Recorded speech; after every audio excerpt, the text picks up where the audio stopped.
एक एक करके करो। अंजलि की शादी कर ससुराल पहुंचने के साथ ही उसकी सास के हुक्म शुरू हो जाते हैं। हो गई शादी, बस मौज खत्म। कल से जल्दी उठकर काम पर लग जाना है। अरे माँ आज ही यहाँ आई है, इसे सब समझने के लिए कुछ दिन तो दो।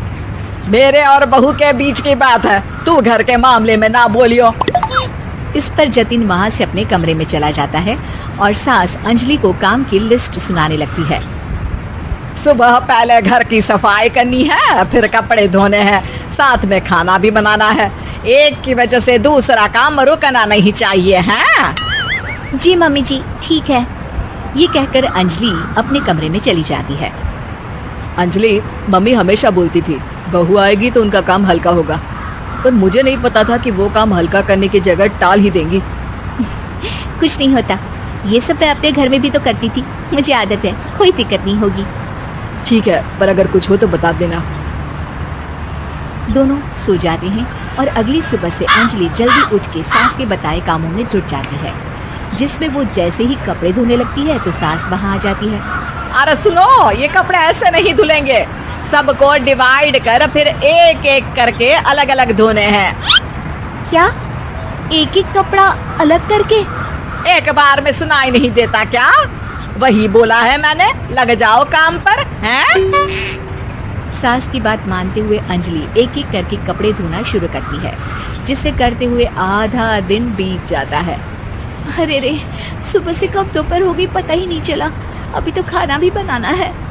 अंजलि भागते हुए रसोई में जाती है, जहाँ उसकी सास पहले से ही उसे खड़ी मिलती है। खाना बना लेना, देखो पहले पकोड़े तल दो और एक एक पकोड़े अलग अलग तलना, नहीं तो कोई कच्चा कोई पक्का रह जाता है। सास की हर बात में एक एक की कहानी अंजलि के समझ में नहीं आती, लेकिन फिर भी वो बिना कुछ बोले काम करती रहती है। अगली सुबह फिर वही शुरू होता है और सास एक बार फिर खाने के समय रसोई में आती है। आज क्या बन रहा है? वो जतिन ने भिंडी की सब्जी, रोटी और धनिया की चटनी बोली है, इसलिए वही बना रही हूँ। अरे वाह जी वाह, बढ़िया है। पर भिंडी एक एक करके धोना, फिर टोवेल से पोंछकर एक एक करके ही काटना, साथ ही धनिया की पत्ती भी एक एक करके ही धोना। अरे पर मम्मी जी। अरे क्या पर? सफाई का ध्यान रखना आता भी है या नहीं है? मैं ये सब सबकी हेल्थ के लिए ही तो कर रही हूँ ना, और तुम अर पर करती रहती हो हैं? सास की बातें सुन अंजलि हैरान रह जाती है। मैं तो सिर्फ सोचती थी कि जानबूझकर मेरा काम बढ़ाने के लिए ये सब करती हैं, पर ये तो काम बढ़ाने के साथ परेशान भी करना चाहती हैं। मैंने इनकी कौन सी बहस खोल दी जो इतनी दुश्मनी निकाल रही हैं? अब क्या करूं? अब अंजलि सास की बातों और हरकतों के बीच फंस जाती है।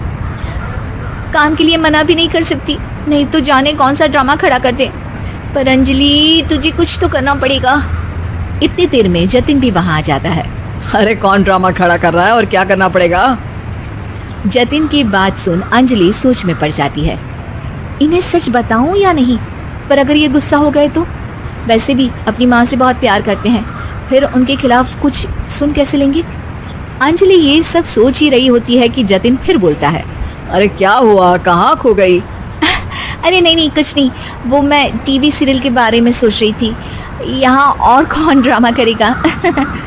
अरे तुम भी ना, चलो मैं चलता हूँ। इसके बाद कुछ दिनों तक अंजलि सास को सबक सिखाने के लिए अलग अलग प्लान सोचती रहती है, पर उसे सास के एक एक करके काम करवाने की आदत बंद करने का कोई तोड़ नहीं मिलता। अगर ऐसे ही चलता रहा तो कहीं मैं एक दिन अपने सिर के बालों को भी एक एक करके सुलझना ना शुरू कर दूं।